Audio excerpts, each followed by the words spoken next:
Hello, in this video I show you what to expect when travelling with a motorcycle on a Dover to Calais ferry, the club lounge experience with P&O ferries, and we will witness a spectacle that will restore your faith in humanity.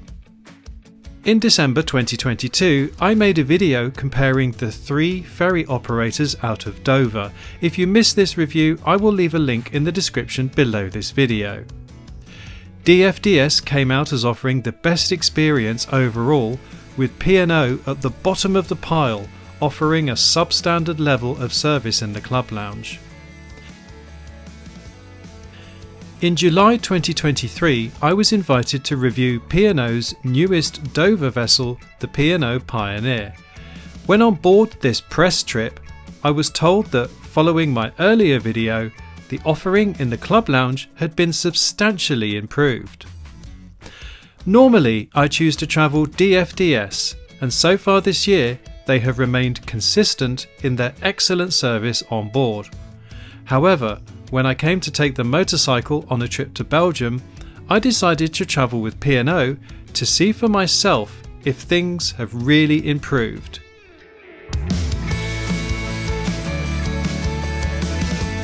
The fact that my 24-hour return with the motorbike cost less than a third of the £99 that DFDS wanted for similarly timed crossings sealed the deal. Transiting the Port of Dover on a sunny Saturday morning in early October was very straightforward, with a 5-minute queue at French immigration and no queues whatsoever at P&O's passenger check-in. Unfortunately, the ferry was running 30 minutes late, but as the weather was good, it was comfortable enough waiting in the car lanes. There was an amenity building close by if need be. Once it was time to board, us bikers were directed to the top loading ramp, and once on the ship, up the ramps to the highest of the 3 vehicle decks.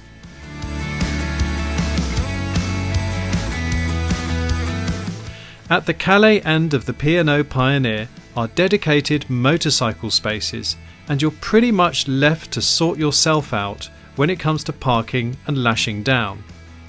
Remember to try and get the lowest part of your motorcycle seat lined up with the anchors on the floor, and position the bike halfway between the two. Grab yourself a wheel chock to prevent the bike rolling forward off its stand, and a ratchet strap to strap it down. There are pads on these ratchet straps, but if there aren't, an old trick is to use your gloves under the strap to protect the seat. Once the bike was secure, it was time to head upstairs to the passenger accommodation.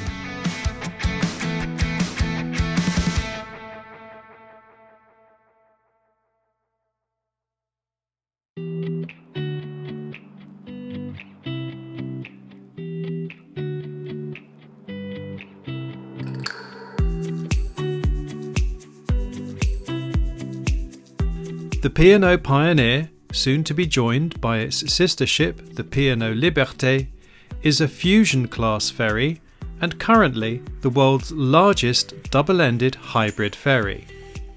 Being double-ended means it does not turn around, and being hybrid, it is powered by batteries which in turn are charged by diesel generators. For more information about this innovative ferry, including an engine room tour and the bridge, please see my earlier video, for which there is a link below this video.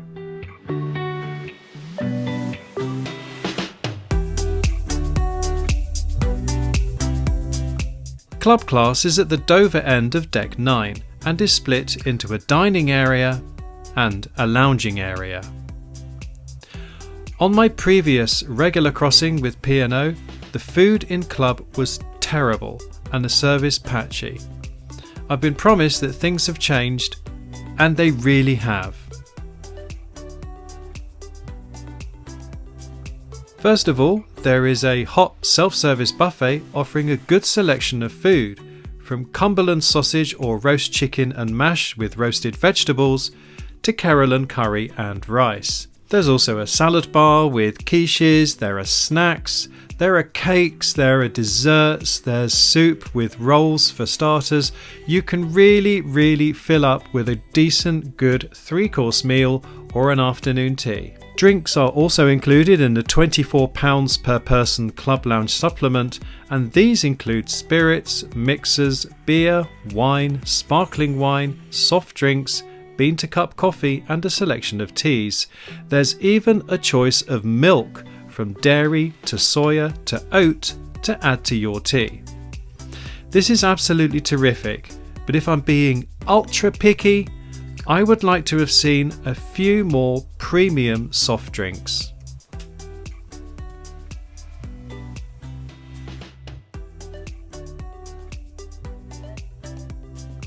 For my meal, I went for the plant-based Carolan chickpea curry, and it was, without doubt, one of the best curries I've ever had.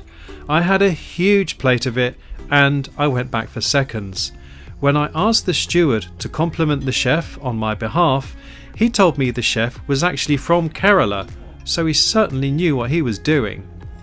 Speaking of the service, there were 2 stewards on duty the whole time, keeping everything clean and topped up, a marked change from the overstretched and partly absent crew member the last time I travelled with P&O. For dessert, I went for the indulgent plant-based carrot cake. It was tasty and delicious, but again, to be ultra fussy, I had a strong suspicion that this was bought in from a caterer and not homemade, as it could have been just a little bit more soft and moist. But really, this is me being ultra fastidious. The club lounge also has its own outside space, which faces the famous White Cliffs of Dover. Now let's have a brief look around the rest of the vessel.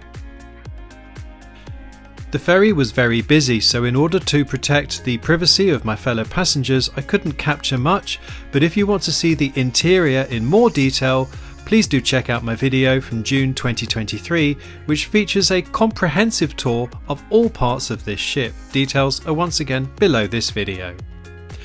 One part of the ship that I was asked not to feature in that earlier video was the duty-free shop, so we can now put that right.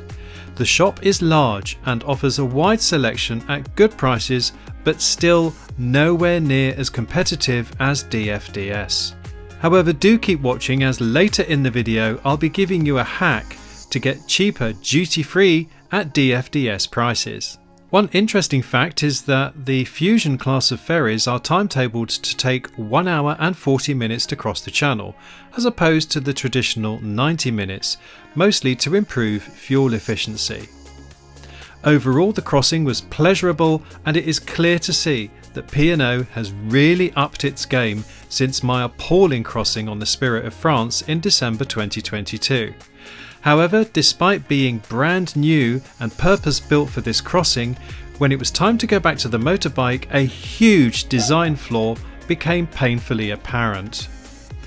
The bundle to get down one narrow stairway was unpleasant and undignified, not to mention stressful for the humans and also for the dogs trying to get back to their vehicles. After this bottleneck, the stairway splits into 2, which begs the question why there are not 2 stairwells from this first landing. So that's the experience of travelling with P&O aboard the Pioneer, but there is more to come on the return journey. After a brilliant ride aboard the Mutt to Ghent in Belgium and back, the next day I was lucky enough to get caught up in the return of the Magical Taxi Tour, which is organised every year by the Worshipful Company of Hackney Carriage Drivers, or London Cabbies to you and I. A UK police biker I was chatting with while waiting for the convoy to pass told me that there were over 100 cabs involved this year. Each cab driver gives up their time to take terminally ill children on the trip of a lifetime to Disney, with the support of the French gendarmes, some UK police forces, and medical and breakdown recovery backup. Each cab is sponsored to the tune of £1,500 to give these kids and their carers the best time ever. Extra check-in kiosks were opened, and we all sailed through French and UK immigration with no queues.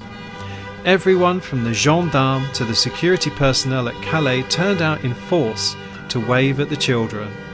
The captain even blasted the ship's foghorn to welcome them onto the ship. I have to admit, I had to wipe my eyes a few times.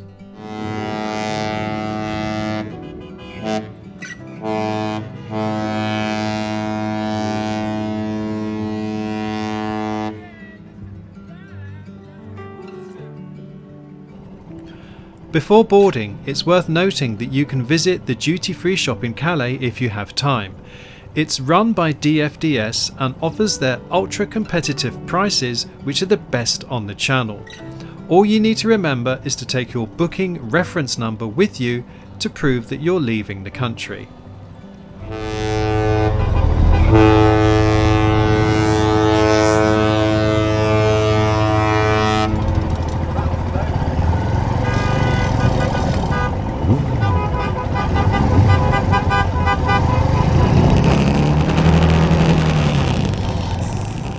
Boarding was fun, thanks to the taxis and the horns blasting, and I was glad to know where the bike parking was on deck, as there was nobody around to direct me when I arrived on the relevant deck.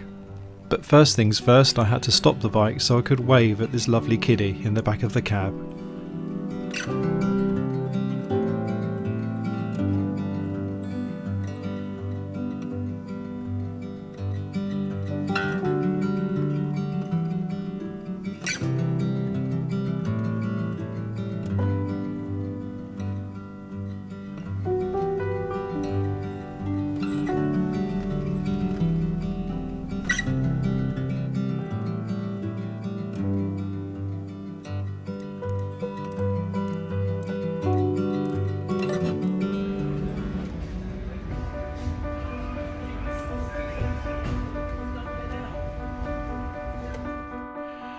The crossing was once again smooth and comfortable, and again I had the Carol and Curry in the club lounge.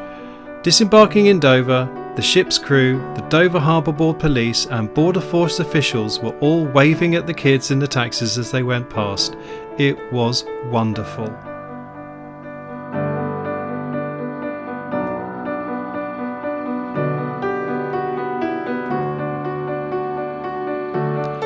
So I hope you enjoyed coming with me on this motorcycle trip with P&O Ferries aboard the P&O Pioneer.